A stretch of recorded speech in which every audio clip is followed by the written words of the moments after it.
Потпишан договор на македонски јазик среде Скопје не е историски успех, туку секојдневие. Договорот за Фронтекс е само еден од стотиците.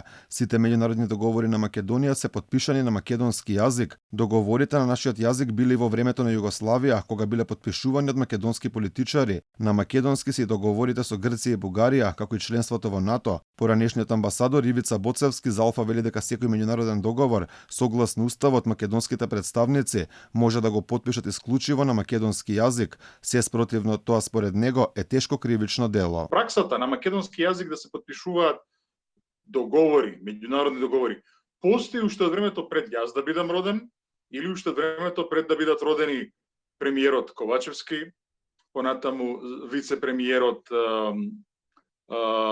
Маричич, министрот за надворешни работи Бујар Османи. Станува збор за една пракса која што постои скоро 50 години, скоро половина век во Македонија. Поради ова помалку и чудно е зашто власта слави потпишување на договор на македонски јазик, иако тоа е само еден од стотиците потпишани на македонски. Според Боцевски, по прифаќањето на поразителниот за Македонија француски предлог, власта сега се обидува секојдневието да го представи како успех. И владата сега се обидува од петни жили да докаже дека направила некој нов квалитет, кога сите знаеме дека владата само не направи заложник на најцрниот бугарски шовинизам. Значи во моментов бугарските националисти се живуваат со Македонија, за жал дури и умерените луѓе, умерените струи во Бугарија се заробеници на една ваква шовинистичка политика. Така што она што можеме да го кажеме дека тие се обидуваат да не кажат дека направиле нешто ново и во случајов тоа нешто ново постои уште од времето пред ја да се родам. И покрај тоа што реалноста е едно, а тоа е дека сите меѓународни договори се потпишани на македонски јазик, власта, а пред се премиерот Димитар Ковачевски, сепак се обидуваат договорот за Фронтекс да го продадат